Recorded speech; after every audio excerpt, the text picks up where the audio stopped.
Hello everybody, welcome back to the second iceberg on this channel. It's another Reddit iceberg, however instead of r/196, it is r/stunfisk. For those who don't know, r/stunfisk is a competitive Pokemon subreddit that has its own jokes and subcultures centered around it. It has thousands of people on it, and it's incredibly active. In competitive Pokemon, there are two main formats, being VGC, the official Nintendo one, and Smogon Singles. And while r/stunfisk does look into VGC, it is primarily a Smogon Single subreddit. Also, I'm going to assume that everybody watching this video has at least slight knowledge about competitive Pokemon. If there's any words you don't understand, either comment it or look it up. Also, for the two people that won't know what an iceberg video is, an iceberg is a kind of tier list where information is ranked from most known to least well known. Also, finally, thank you to Dread Fury DK for letting me talk about this iceberg, and thank you for the help on it as well. So without further ado, let's get into the video. Stinkpost Sundays. This is the fact that Sunday is the dedicated day for shitposting on r/stunfisk, and has led to many funny scenarios, and I'll be talking about a lot of them later. Stinkpost Sunday comics. This is referring to the many different comics made on Stinkpost Sunday, with an amazing one and a personal favorite of mine being looking at the state of the Gen 8 OU, as well as looking at the adventures of Goldengo and Armarouge. The way I see it, Kyogre is surrounded. This is one of my favorite in-jokes of the sub. The way I see it, Kyogre is surrounded. What's under the ocean? That's right, more Earth. Ever since the release of Pokemon Ruby and Sapphire in 2002, people have debated who would win, Kyogre or Groudon. People have always said that Groudon's Earth is surrounded by Kyogre's ocean. However, beneath the ocean is more Earth. This has been a recent development in the Groudon fan club. Low ladder MFs thinking everything is stall. This is referring to the fact that people with not much competitive Pokemon experience would see a Toxapex or a Dondozo on a team and immediately say, "That's stall." It's not. I tell you to get a life, but I'm talking about competitive Pokemon. Mudkip Nerd versus Finchinator. Finchinator is one of the members in the OU Council and arguably one of the best competitive Pokemon players in OU. Maybe not the best, but definitely a very good one. There was a huge battle between him and a micro-celebrity on the sub called Mudkip Nerd, which gave birth to another in-joke of the sub, being Mudkip's nerd choice in terrestrialization in round 1, being Terra Bug Roaring Moon, which is a very strange Terra option. Theorymons that try buffing Regigigas to circumvent sub rules. It's just against the rules to suggest buffing Regigigas on Theorymon Thursdays, where people just suggest new Pokemon. Everyone knows that Regigigas is absolute shit, and has been for several gens at this point, but that point's been brought home so many times. People just want to see cool original things. I'm gonna combine two entries for this one. Removal of Nat Dex, Anything Goes in Gen 9 due to all the broken shit there, and Revive Cats. So this is referring to the fact that no one played Nat Det, Anything Goes, as most games were just spamming Assist plus Revival Blessing plus Prankster, using Leopard, the Revive Cat strategy, or Terra Electric Air Balloon Sheninja, which has no weaknesses, and the ability Wonder Guard. It just wasn't fun to play. You can still play it, but there's no official ladder. Slowbro is the best Pokemon. This is a personal addition of mine. Just the fact that it is against Pokemon Showdown rules to force endless battles, and this is even illegal in Anything Goes. And Slowbro is the Pokemon best at setting this up. It uses Block on a defensive Pokemon without Toxic, then stays healthy with Slack Off, and restores PP with Leppa Berry. This will eventually lead to the opponent running out of their PP. That's fine, it's a strategy known as PP stalling. But then in its fourth moveset, it runs Heal Pulse to heal up the opponent as well. This leads to an endless battle because Recycle plus Leppa Berry means the Slowbro never runs out of PP, and Heal Pulse means the opponent never dies. I think it was made somewhere on 4chan, and has been dubbed Funbro. Layer 2. I don't have a name for any layer, so Yeah, layer 2. Fakemon, created for Therimon Thursday being constantly overpowered. A lot of Therimon Thursday stuff is just OP in general. Kind of mentioned this with the Regigigas thing. Many fan-created Pokemon are just OP or downright stupid, like Slacking without Truant, for example. Alright, I'm gonna try a Muscle Man impression for this, but it's gonna go terribly. Oh no, bro! Why did Sucker Punch fail? Oh, that was terrible. Anyway, so this post on screen now, asking why did the Sucker Punch fail, is a commonly asked question on the sub. However, people are kind of sick of seeing it, and this was kind of the breaking point, leading to loads of memes just taking the piss out of it. The best possible Gen 1 team is 6 Mewtwo, which makes RBY Mewtwo the most OP Pokemon of all time. I think this is just referring to how OP Mewtwo is in the Gen 1 Uber's metagame, having everything from amazing stats, to typing, to utility, to setup, to move ball. It takes everything broken about Gen 1, like the next special stat and the fact that Psychic is just OP, and combines it all into one mon. Abomasnow versus, how do you pronounce that? Obamasnow? I'll just call it that. Obamasnow versus Obamasnow damage calcs. I think this is just referring to the fact that the two Pokemon that first come up when you pull up the Pokemon damage calculator is Obamasnow. This is just because they're first alphabetically, and the first one you'll see every time you go on to the Pokemon Damage Calc website. Rampardos theorem. This is just saying that all the attack in the world could be on a Pokemon, and if nothing else is going for it, it would still be terrible. This is best seen with the Rampardos having an absolutely monstrous attack stat, but then it's just terrible in every other way. Lack of good hazard removal in Gen 9. So far. So, fingers crossed, this video will come out just before the Pokemon Home update, and it's just saying that without Home, and a limited roster and limited move pool, not many Pokemon have access to the two methods of hazard removal, Rapid Spin and Defog. This is alright in higher tiers, but is terrible in lower tiers where there are less Pokemon. With that, in PU, hazard removal is basically just limited to Karkle and Quaxwell, and in ZU, a tier that I am particularly fond of, there is close to no good hazard removal outside of Bramblin, Delibird, yes, Delibird has a niche, and Talonflame's pre-evolution, I forgot the name, Fletchinder, that's it, Fletchinder. Using damage calcs as unrelated responses to arguments. Literally just max special attack, choice specs, Beat of Ruin, Chi-Yu Fire Blast versus level 1 Your Opinion in Sun. Guaranteed Oko. Low ladder Quick Claws. Quick Claw is an item that gives the Pokemon holding it a 10% chance to move first in its priority bracket. It's enticing to new players, but is just terrible. Famous example is Quick Claw Eruption Torkoal, which is amazing, but it only works 10% of the time. To put it in perspective, one-hit KO moves only work about 30% of the time, and those are still considered absolute garbage. High usage getting confused with said Pokemon being over-centralizing or OP. This is referring to the fact that people say high usage rate equals OP. While this is sometimes true, it isn't always. For example, the reason that Landorus Therian, or Great Tusk, has such high usage rates is just the sheer number of roles it can take on in a team. Dracovish. It was basically just the instant nuke button of Gen 8 OU, because Stab Rain Boosted Choice Band, Vicious Rend was just OP. I would say it is about as powerful as Chi-Yu. However, it stayed around longer than Chi-Yu because there were other broken threats. Pokemon's consistently high levels of power creep.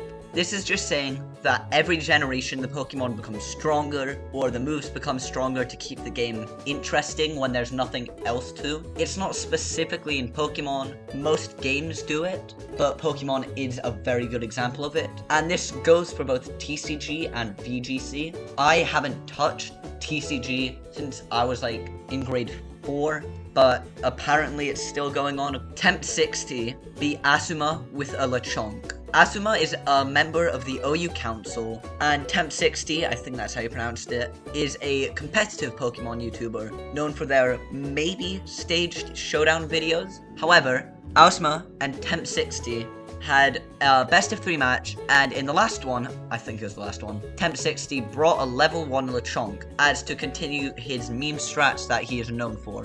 Not only did Temp60 win this best of 3, but the Lechonk actually played a role in letting him win the match. I'll leave a better video by Freeze-Eye explaining it more detail in the description. Finch loves Stall. Finchinator, who came up earlier, and the OU Council generally lean towards what they want to be a more balanced, focused metagame. However, due to the fact that they really only ban or limit occasionally offensive threats, people say that the OU Council, and by proxy Finch, love Stall. It's just become a running joke in the community. Chiyu Oko. Chiyu was just OP, Okoing everything, including non-max, specially defensive Blissey, the special defensive wall in Sun. The Karen quote. Strong Pokemon, weak Pokemon. That is only the selfish perception of people. Truly skilled trainers should try to win with their favorites. Karen, Pokemon Gold Silver. Basically just saying that people should have fun with their favorites, which is difficult to do, and win. It's used by a lot of people just to tell people to play with their favorites, but the sad reality is, not all Pokemon are good competitively. Spidops. This is referring to the fact that Spidops is the sort of Ledian of this generation, with terrible stats and a meddling move pool. And because of all of this, it was a fan favorite from the get-go. However, it does actually have a good role in the NU metagame as a viable lead with Sticky Web, Spikes, Toxic Spikes, and Circle Throw, as well as the possibility of Stakeout Banded First Impression, which is surprisingly good. Now, Kricketune is in ZU, and because it's the only Mon in ZU that learns Sticky Web, this means that Kricketune, probably the worst Pokemon outside of Lovedits, actually has a niche there. Terrabug Roaring Moon. I just talked about this earlier with Mudkip Nerd versus Finch. U/Chen Pao, and other gimmick account. This is referring to the numerous accounts on r/Stunfisk pretending to be Pokemon and acting like them. The most well known are U/Homophobic Ferrothorn, U/Chen Pao, U/Garganical, and U/Chi-Yu. TR43. This is the one maybe possible niche that Kieran Black, which is an otherwise crap Pokemon in Ubers, could have there. It basically lures in Necrozma Duskmane, which is a tier staple, while setting up a Dragon Dance, then uses Fling with TR43, or the TR for Overheat, and that probably KOs it after Stealth Rock Chip. Yeah, it sucks. Arceus Steel, Arceus Flying. I think it's referring to this troll image, which is considered to be one of the first somewhat big trolls in competitive Pokemon. Dondozo. I think this is just saying that everyone loves Dondozo and everyone uses it, or it's a tier staple, in VGC and Smogon singles alike. Landorus Tusk. What's better than one bulky ground type tier staple? That's right, 2 bulky ground type tier staples.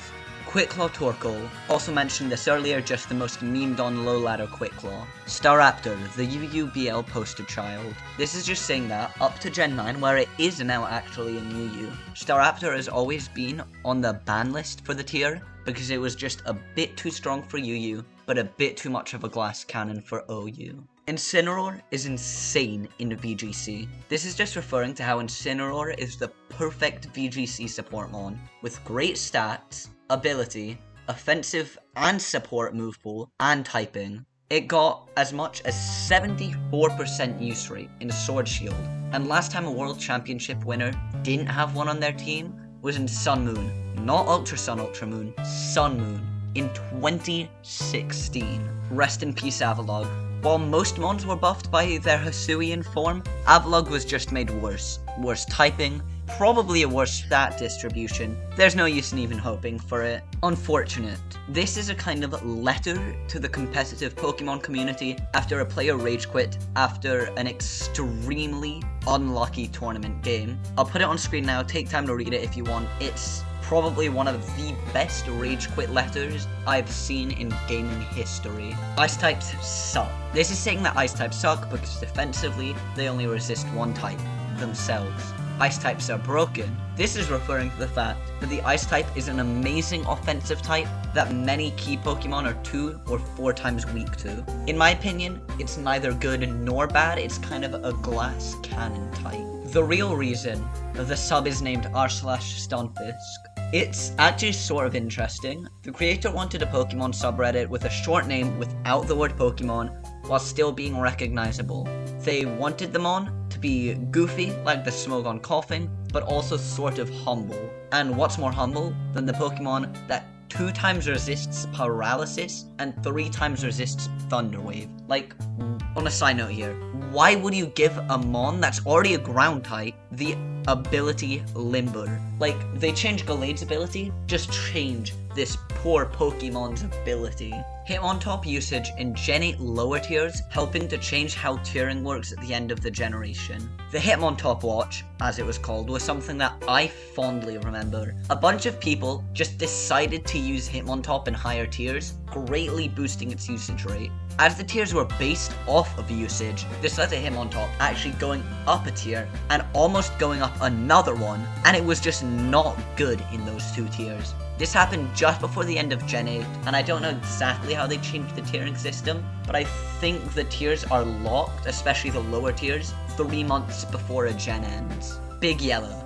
Big Yellow is a Gen 1, sometimes competitive PokeTuber who looks into so many different aspects of Gen 1. From general OU stuff, to niche PU stuff, to the glitched Pokemon present in the games. I am a regular viewer of their channel, I absolutely love the content, and if you're into Gen 1, or even just bored and don't really know what to watch, I'd recommend you check out their videos once you're done with this video. Heatran's perception to casual fans being indifference to hatred, versus Heatran's perception to competitive players, loved. The casual fan generally dislikes Heatran as a strange design and is just one of those many Sinnoh legendaries. However, its amazing typing, complementary abilities, and move pool allow it to act as another versatile mon and kind of a glue of many metagames, and is just loved by the general competitive scene. Quagsire is a god among mortals. Now I'm just saying that Quagsire is usually PU or ZU,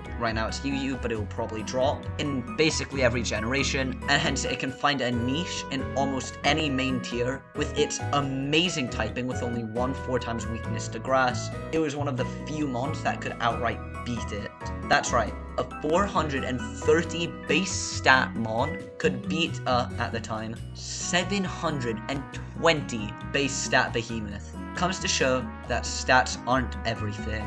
Dynamax was too broken for Gen 9 Ubers too. I'm just gonna assume this person meant Gen 8 Ubers. It's pretty well known that Dynamax was too OP for Gen 8 Ubers, which is known to be the place of broken stuff. I think Dynamax was absolutely broken in singles and very, very good in doubles. Venomoth the RUBL warrior, also being tiered higher than former OU staples like Metagross, Milotic, and Snorlax. I don't know why this is tiered higher than former OU staples. My guess is that the niche of Quiver Dance plus Tinted Lens plus Sleep is just amazing and filled best by Venomoth, and while other mons have fallen off from their relevant tiers because they're being outclassed in some way, Venomoth is just too good for NU with this combo. And guess where it is right now, pre-Pokemon Home? That's right, never used ban list. NFEs used to be banned in Ruby, Sapphire, Emerald, UU. This rule was originally put in place just to make sure that Ruby, Sapphire, Emerald, UU didn't just become OU with pre-evolved mons. However, last year, 13 years after the tier closed, this ban was removed after people realized that it was just a bloody stupid rule. This means that the likes of Metapod and Kakuna are finally usable in Gen 3 UU. Hooray, I guess, if you want. Charizard usage in OU. This is just referring to the fact that Charizard always gets usage in OU just because it's a fan favorite. It was really only good in Gen 2 OU though, with the Salackberry Belly Drum substitute set. But like, any mon is good with that set. I'm looking at you, Ice Q. Baton Pass in Gen 3. This is just referring to the constant changes to the rules surrounding Baton Pass in Gen 3, as it's not as broken as later gens, but there are certain mods that can abuse it, and I think this is just referring to the fact that the ban on this move is just constantly changing. OU by technicality. There are some Pokemon that are OU despite them being absolutely crap in the tier. The biggest examples of this are Electivire, who is pretty terrible in Gen 4 OU, and was just used as it was new to a game known as New Toy Syndrome. However, it didn't drop to a lower tier before the time the gen had in the spotlight had ended, and hence is kept in OU by technicality. And another example is Mega Garchomp, who is outclassed by its non-Mega form, as it's just not worth it to use Mega Garchomp over other Megas. Micro metagames. This is just referring to the fact there are many metagames outside of the main ones on Smogon. The biggest is DNU, or Do Not Use, which is where you can only use mons below 350 BST. And yes, Love Disc is actually okay there, though only okay. Other usage-based oddities. Pokemon being great in higher tiers but not getting used enough. Pokemon being ass in certain tiers but getting too much usage to drop down. Pokemon could be great in a tier, but just not get enough usage, leading to it dropping down a tier. This is best seen in Nat Depth's tiers due to its large casual player base. However, there are Pokemon that are just great in every tier, such as Quagsire mentioned earlier. Iron Leaves is bad. The new Paradox Pokemon, Iron Leaves, is pretty bad because of its 4 times weakness to U-turn. I honestly think it will just end up in UU because its stats are quite good, though I may be wrong. Clefable fakes Magic Card. Hey! This motherfucker got them fake keys! Ghost's broken moves. I think this is just referring to the 2 new insanely broken ghost type moves in Rage Fist, which gets more powerful each time you're hit, and Last Respects gets more powerful each time a teammate dies. Genesect breaks OU harder every gen, but gets more power crept in Ubers every gen. I'm pretty sure this is just referring to the fact that Genesect is tested in OU every time it's released, but it's just way too OP with the new tools it gained in that generation. However, when it goes to Ubers, it's just terrible there. Energy Ball Jellicent plus Somalia. This is referring to the time that someone beat a mod, the mod called Somalia, after the country, yes. And the mod got mad after losing the game to someone using a Jellicent with a very uncommon move pick of Energy Ball. Instead of just getting a bit mad, the mod went on a rant, banned loads of people, and then got banned themselves for abuse of power. Gallade, the Rain Setter. With Pelipper constantly switching between OU and UU, people needed a consistent Rain Setter in UU. Then someone went to the kitchen and cooked up the idea of Gallade with a Rain Dance and Teleport. This is just a terrible idea, and we please need to get this person out the kitchen. Moody Scoville and ruining Gen 9 Randbats. That Moody is an absolutely broken ability that raises 1 stat, not evasion or accuracy, by 2 stages, and lowers another stat by 1. All it takes for a Moody Pokemon to get out of control is a few setup turns and a bit of luck. This has led to many people saying that Random Battles, the place where this set is seen, is just not fun if anyone gets it. And honestly, they're right. During the creation of this iceberg, because I've been terrible in making this, there was a council set up and a vote held on it, and all Moody Pokemon were banned from Randbats. Eternamax 10k plus bug killed pure Hackamon. This is referring to a bug that if a Pokemon stat is above 10,000, it will overflow to 0. This causes a bug in the game that results in Eternatus only taking 1 or 2 damage from an attack in that relevant stat, defense or special defense. This made the tier unplayable outside of Oko moves, Final Gambit, and, well, your own Eternamax Eternatus. Similar to Natdex AG, it was just not fun to play. Pyukumuku for OU. This was a joke, I think, made by Mudkip Nerd. Pyukumuku has no attacking moves, and is basically only good for toxic stalling and reflecting damage. However, it has 2 great abilities in Unaware and Innards Out. Looking at old Pikalytics statistics, it actually is decent use in OU towards the end of Gen 8, but, you know, it's Pyukumuku, it's not that good. Karen quote bullshit. This is just saying that the Karen quote that I mentioned earlier isn't saying to use your favorite Pokemon just to love them. It was just referencing a bit of the lore of the game. Shed-tailed Air Balloon Shedinja. This was mentioned earlier. It was just one of the many broken Pokemon in that deck's Anything Goes. Unfortunately, due to Gen 5's massive power creep that made UU resemble the previous generation's OU. This is a phrase that is talked a lot about by Falswipe Gaming, a competitive Pokemon YouTuber, when talking about the state of Gen 5's power creep. This is just joked about because of the massive power creep of that gen. This, I'm not bothered to read off the calc. I think this is either talking about the massive power of Darmanitan, or more likely, the massive bulk of Toxapex. Average Tusks. I think this was just a joke image, saying that Donphan has always been good, but not amazing, but still alright in UU ever since its introduction in Gen 4. Iron Jugulus. Iron Jugulus is the distant cousin of Iron Mugulus. It also just takes Hydreigon and makes it worse in every way: typing, stats, ability, and move pool. 4 times weak to blank. This is a phrase that was originally said by people less knowing of the competitive scene, saying that a Pokemon just wouldn't be good because of a 4 times weakness. This was just made into a joke, as it's not true. Look at Garchomp, Lando T, or T-Tar, and it's just become a joke, as someone who knows even the slightest bit about Pokemon knows that this isn't true. Gold, Silver, Crystal, Snorlax usage. How Snorlax has basically an 100% usage rate in GSCOU. It's not actually broken, it's more of the Lando T of Gen 2 because of the good stats, typing for the time, and the sheer variety of sets it can run. It's arguably the best Pokemon in Ubers as well, because it has about an 80 to 90% usage rate in Ubers, which is just amazing. Black-White OU Redemption Art. It's always been considered a broken bad tier with Keldeo and other broken threats and Weather Wars. However, recently it banned gems, making many Pokemon a lot less broken. From my knowledge, it affected Tornadus T, Thundurus, and Volcarona, but there may be other Pokemon affected, and actually made the tier quite a bit more fun to play. Zamazenta was okay in Gen 8 Ubers. This is just referring to how at the end of Gen 8 Sword Shield Ubers, the box legendary that was tested in OU was actually alright in Ubers. This is because it had a typing that just matched up well against the main 3 Pokemon in Ubers. Skeeter Yosh. I have no clue what this is referring to. I think there was a user that would just post Falswipe Gaming videos as a sort of advertisement minutes after he posted, and I'd also assume that this was a regular occurrence. Eevee Rant. There's someone on Stunfisk that insists on using their favorites, Absol and Eevee, and they type the same thing every time someone suggests them changing their team. And guess what else is typed the same every time? Copy pastas. So yeah, this Ariados niche.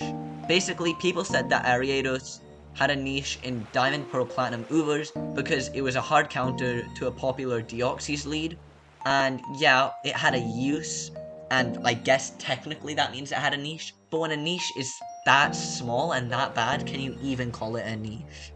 BKC. BKC is a very good Gen 3 and 4 competitive PokeTuber, and is regarded as probably one of the best players of all time. I personally haven't watched their content much, however the bit that I did watch while researching him seemed amazing, so go check them out. Dusknoir Ice Punch beats Lando T. One time, a user suggested Dusknoir as a counter to Lando T, because it could always check it. Obviously, this is a bad idea, because Dusknoir is just terrible in competitive Pokemon OU, and whoever said this should just get their ass back to Gen 4 OU by technicality. Obviously, this just became a massive joke in the community. Tapu Rilla. This is just saying that Tapu Bulu is completely outclassed by Rillaboom of all Pokemon. This niche was Grassy Terrain, Grassy Glide. The person making this iceberg put Genesect again. I'm guessing that the Genesect from earlier just U-turned out and is now back to clean up this iceberg. BDSP took Zapdos out back. As BDSP replaced all moves from previous generations on Amon with other moves, and Zapdos really only used moves from older generations, it was completely ruined in BDSP, losing everything from Hurricane to Defog. Omari P. Avalog. I honestly have no clue what this is about. Staraptor was actually viable in BDSP OU. As many Pokemon lost moves in OU, this made Staraptor's very one-dimensional move pool actually very good. and was the main source of physical flying type of offense in OU. Layer 5, the final layer. Mega Pincers 12 Hours in UU, all Mega Evolutions, were in the same tier that their non-Mega forms were in for a bit of time. This means Mega Pinsir, who was amazing in OU, was in UU for 12 hours, and just broke the tier. Also by that point, Mega Lopunny, which is another OU staple, was in PU for a bit of time. CB Irontail Espathra. This was a suggested counter to Espathra, one of the best, if not the best, setup Sweepermon. It was basically saying that since Sylveon resists Terra Fighting, as well as stored power and has access to the physical move Irontail, it could consistently hard counter Espathra. This was just a stupid idea and was memed a lot. Gen 6 Mega Gengar controversy. I had no clue what this was about. I searched through the depths of Smogon threads and couldn't find anything. The reason Sword Shield OU analyses were outdated. Due to the sheer number of Pokemon and fast meta changes, it was difficult for the limited number of writers to keep up with the demand of analyses changes. Many sources say that these writers were also burnt out or overworked from all of this. Bumblebee for NU. Another in-joke of the sub. I'll display the post or at least the text from it on screen now. Basically just saying that Bumblebee could be a budget Diggers be an NU. Give the post a read if you want, it's quite funny. Tyranitar in UU. At the drop of the Crown Tundra, and I think some point during Gen 6 or 7, though I may be wrong, Tyranitar was also UU. It is also UU right now, so it isn't super strange, and it was similar to how it is now, which is great, but not broken. Wishcash saw use in Black-White OU. Wishcash has just the right traits to make it usable, not amazing, but usable in Black-White OU, with a good ability in Rain, with an immunity to Sandstorm Chip, plus the ability to get 101 HP substitute so it survives a 1 Blisty Seismic Toss, and the amazing Dragon Dance. While this was an extremely niche role for a late game setup sweeper, it certainly existed. Thanks to Jimothy Cool for more information on this topic. Sub discussing VGC Chalk or Yuri. Stunfisk is mostly a single sub, and hence isn't as good with the official VGC format, and therefore the main talk about it is really only about main cores, such as Gen 6 and 7's Chalk, which is Cresselia, Heatran, Amoonguss, Lando T, and Mega Kangaskhan, and Yuri from Gen 8, being Urshifu, Rillaboom, Incineroar, and Regieleki. Lowlights of Terra. This is referring to the fact that Twitter had a Twitter moment and ended up comparing the banning of terrestrialization to slavery. I'll display the tweet on screen now, it's just stupid. Excadrill and Sword Shield OU. Excadrill's usage stats reflect the fact that it should be in Sword Shield OU, however the change in tiering systems means it didn't have time to move up. I'm also pretty sure the same goes for Blaziken right now as well. Add Thuko. I think this is just referring to a Pokemon that was made up during Ethereum on Thursday. However, the ideas behind it were just very funny, and they kind of just made stuff up as they went along. Jimothy Cool. Jimothy Cool is, in my opinion, one of the best competitive singles YouTubers. He talks about the niches of certain Pokemon in different tiers, and is growing very rapidly now.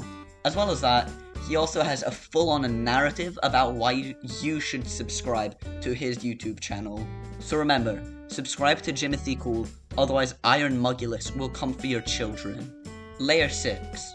Finally, the end of the iceberg. And you know what's below the ocean that this iceberg is in? Land.